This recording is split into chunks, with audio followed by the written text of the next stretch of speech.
Sega.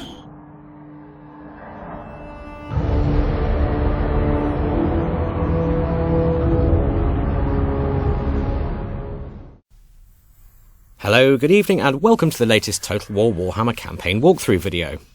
Today it's the turn of the proud and vengeful dwarfs, and just a reminder that the game is still in development, so what you see here may be subject to change. Okay, we're 29 turns into this particular campaign, and as you can see from the overview map, we've fully conquered our starting province of the Silver Road, and we've returned the goblin-infested dwarf holds of Death Pass province to their rightful owners, i.e. us.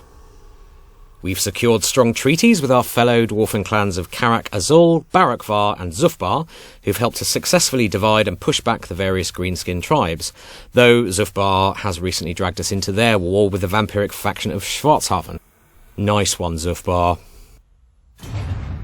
Down to the campaign map now, and this turn our armies are on immediate recall to home territory. Thorgrim here was making his way happily towards Blackfire Pass in order to help Zufbar against its vampiric problems. And in charge of policing Death Pass is an army led by Zamnil Matakwaz, which is obviously the best dwarf name ever. However, Grimgor Ironhide has just popped up from the dwarfen underway with a 16-strong stack of greenskin filthmongers to threaten our home settlements on the Silver Road, so we've got our armies beating a rather panicked retreat towards him. Now here is the jewel in the High King's crown, mighty Karaz-Akarak itself. Also known as Everpeak, this glittering city with its rich gemstone mines stands testament to dwarfen engineering might and marks the stout heart of our growing kingdom. We've been focusing on its civic development, and one result of this is a very tough garrison consisting of grudge throwers, quarrelers, thunderers, and a wall of elite defenders in the shape of longbeards and hammerers. Now, with the whole of the province under our control, we can enact commandments over it, and we're currently empowering the guilds to aid population growth and buff our trade income. Diving into the dwarf tech tree now, you can see how we're looking to dovetail that particular growth improvement with this particular technology, the autonomy of the holds. Now, this will supercharge the commandment we've issued and help us to expand our settlements much more swiftly. Now, the dwarf tech tree differs to those of the other races in that it follows two core disciplines. The way of the guilds brings improvements to civic matters such as growth, income, diplomacy, and the reduction of vampiric and chaos corruption. The way of the clans branch is devoted entirely to the improvement of various dwarfen battlefield units. As you can see here, we're trying to balance our research across both trees as we go, so our provincial development keeps pace with our increasing military might. Looking at the building browser for Karaz-Akarak now, and we can see how certain high-tier building chains can only be constructed in higher-level settlements. So we're going to have to upgrade Karaz-Akarak another 2 tiers to build, say, the Rune Forge or the Throne Hall of the High King. We've also implemented a neat hint system in the buildings UI to mark out any prerequisites you'll need in order to recruit certain units. So if we want to recruit flame-spewing iron drakes or arm them with mighty trollhammer torpedoes, you can see that a marker indicating that buildings in the engineer chain will be required. Okay then, let's end the turn as our armies are all out of action points for now.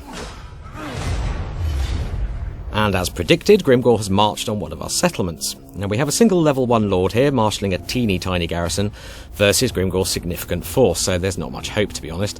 He's also level 8, and as if that wasn't enough, he's already unlocked his fabled axe Gitsnik, and he's wearing the terrifying mask of E. Enough even to put a doughty dwarf to flight, though it pains my beard to say so.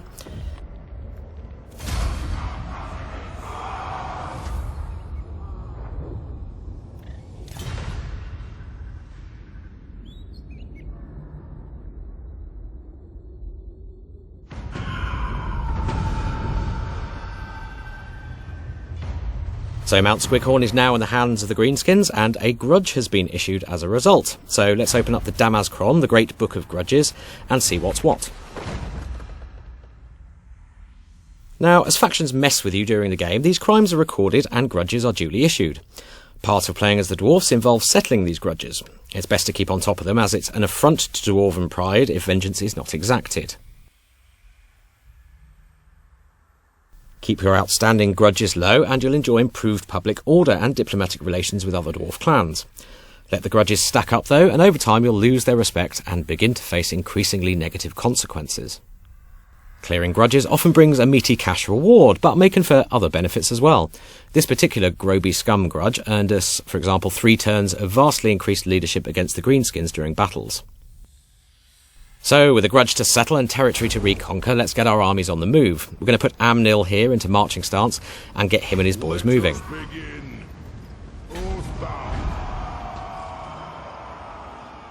And we're going to do the same for Thorgrim. We'll be looking to our High King to give Grimgor the heave-ho, and he's well equipped for the task. Clad in glittering scales and armed with the shrieking blade, he actually causes terror now, which also means he's also immune to it, so Grimgor's terrifying Mask of E won't be so terrifying to Thorgrim. We've got some nice veterancy building up now across his army, and he's travelling with a Thane hero character equipped with a rune of Stoicism, which can be activated in times of dire need to strengthen his morale. He'll also be useful when it comes down to brass tacks with Grimgor. And we're going for a pretty balanced character build with Thorgrim, buffing some of his campaign, battle and personal combat skills as we go. I particularly like Ancestral Grudge as it gives him some really solid weapon strength bonuses against greenskins. We've already unlocked the quest for Thorgrim's Axe of Grimnir, and if we take a look at our quest list, we can see that the next stage of the quest requires us to recruit 2 gyrocopter or gyro bomber units into his army. Now, a lot of love and storytelling has gone into these quests, and we're really hoping you'll enjoy the narrative accompaniment, as well as the potent rewards. Okay, we'll leave Thorgrim there for now. I do hope you've enjoyed this slice of Dwarf campaign gameplay, and do stay tuned for more walkthrough videos coming very soon.